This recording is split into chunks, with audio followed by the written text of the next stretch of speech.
Today is July 27, 2013, 1:30 p.m., and we're sitting with Edith Halpern. All right. Yeah, so if you don't mind just kind of telling us about how Craig has changed coming back now and how it was when you were younger, growing up in Craig.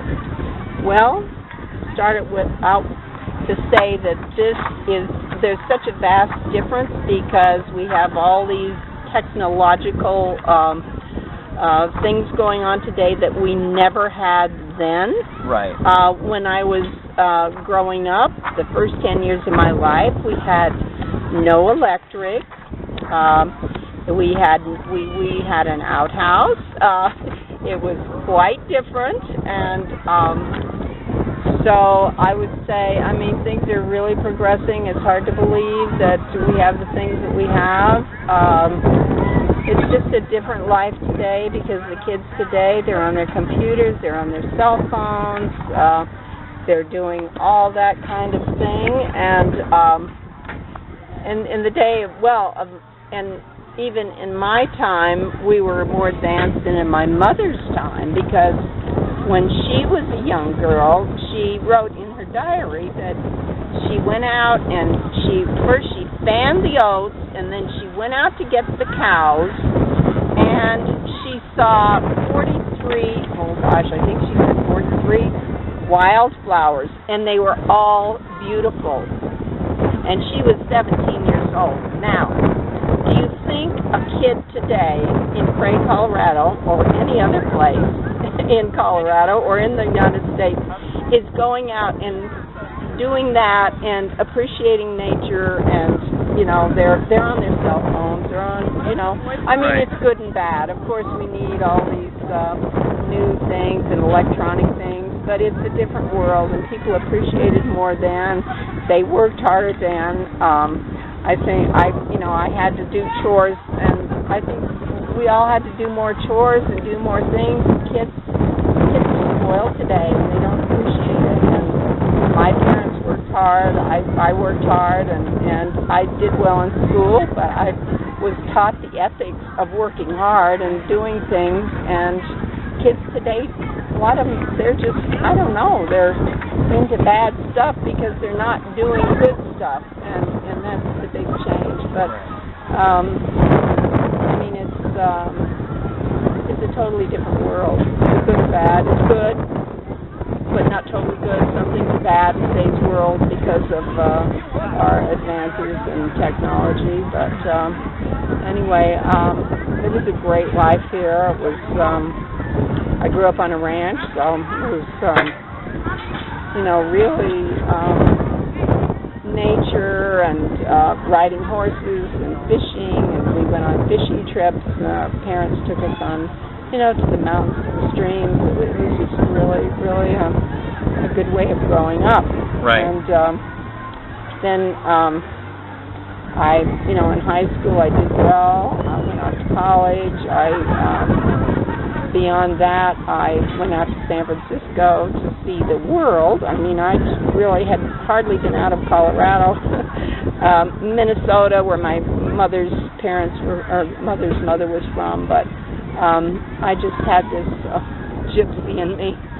I said if I had another life, which I don't believe in reincarnation, but if I did, I would have been a gypsy, because now I'm still a gypsy trying to travel. And so I went with the airline. I worked for a year in San Francisco in retail merchandising, and then I went out to applied for the airlines, and I was with Trans World Airlines and went to see the world.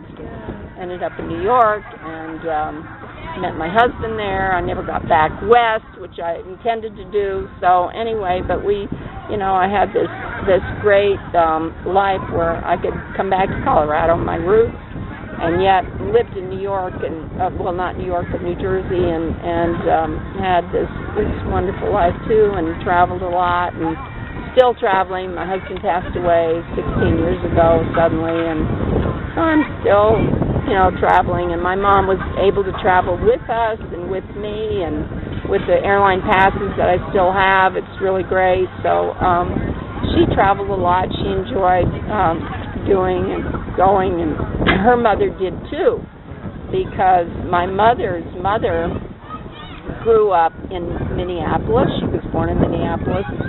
And as a young person, she had one child, and her husband died with the influenza, and she then took off on her own, my grandmother, and went to Montana. I don't know, to go west, I guess, you know, and she just went out on this adventure to Montana with a child, and she met my grandfather there on a dude ranch. And he was working there.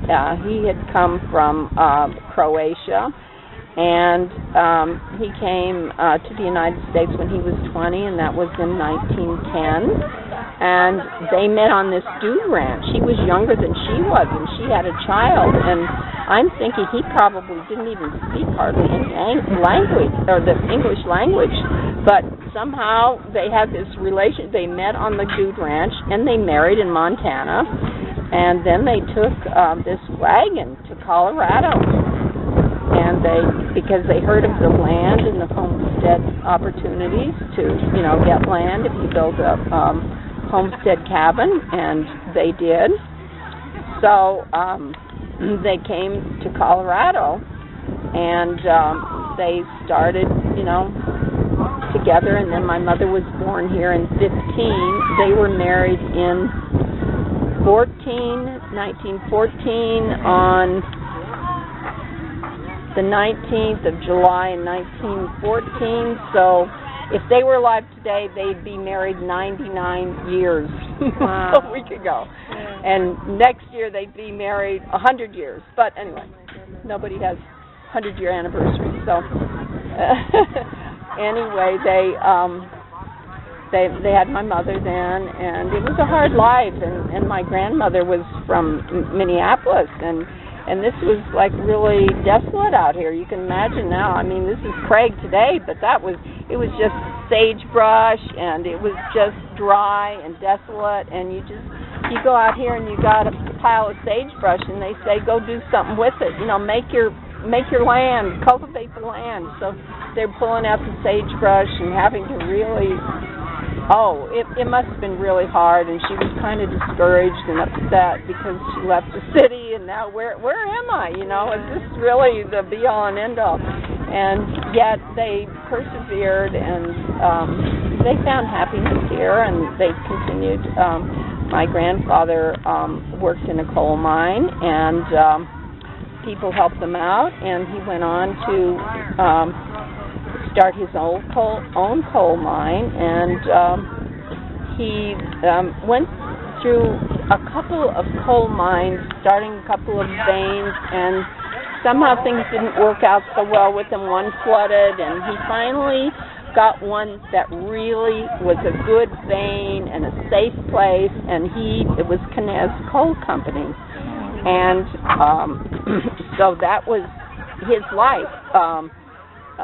The coal mining, and he was very industrious. He worked so hard, and the coal company continued until about 1950, when he was sick with cancer and died. And but the coal mine was really amazing. Even at like the Hayden Airport here, do you know where that is? It's the Steamboat Hayden Airport. There is a picture of him with his coal, big chunks of coal on this old white, it's a white brand, they call it white brand, of a coal truck loaded with coal. There's that one. There was another one in the wintertime on a sled with coal, and was Knez Coal Company. So anyway, he was, you know, it was amazing. Knez Coal Company, and everybody respected the company. It was quite the thing. Meanwhile, they did live out in the country, and they did have some cattle, and my grandmother, she worked very hard too, and then the boys, they were 5 children, my mother, and then her sister Marie, and then there were 3 boys, and the 3 boys, they worked with the fields and with the cattle. And so besides the coal, they had those other things going on. They worked hard at that. And actually, my mother didn't like to talk about it too much, but her mother started making moonshine because it was just hard to make ends meet in those times. So she was the entrepreneur. She started to try to make ends meet by making some moonshine, which she did. So that helped get them through too. But they were always very, I would say, happy. They worked hard. They were Catholic, and they were very worked with the church, and the priest would, in those days, the priest would come out and visit them on a horse, or they would sometimes have to go into town in the early days by horse or by wagon to go to church, but it was important, so that's what they did. And so it was a different life, but it was a happy life. They had socials and got together with neighbors, and so it was a good life. It was totally different than what we do today, but it was a good life, and I think because of their good bearings, I had good bearings too. So my mother married my dad, who was another family that had homesteaded from the Ukraine, and they lived not too far across over the hill, and they married, and so I lived, on that ranch where my dad's parents had homesteaded. So the two, both grandparents had homesteaded and knew each other, and it was just a good mix. It was a good life, and I don't know what else. What else there is, but what's it like coming back to Craig? It's good to come back. It's just, I couldn't live here. I appreciate people who live here, and this is their life, and it's too quiet for me. It's I need other things. I mean, this is my base, but I still need. I don't know. Especially now my husband's gone. I need to be in the city. I need to be. I like all those things too, and so I enjoy my roots, and I like to see Craig, and it seems like it's just kind of staying the way it is. It's not. I think there's more crime here than there ever was, but it seems like the crime is from people that are just kind of traveling through or something, and it used to be safer than it used to be, but people are more transient here, and things are not as stable with the economy. So, but it's still a beautiful place. It's the climate. It's a long winter, but I love the summer, and it just has so much natural beauty, and it's just different because of technology, but it's still, the basis is here, and it's good to come back and see family, and so what else can you say? It's every place it changes, it's never the same. Right. But I think Craig is a good basis for a lot of people. Yeah. And so it's done well for me. Thank you. Yeah. So. Thank you so much.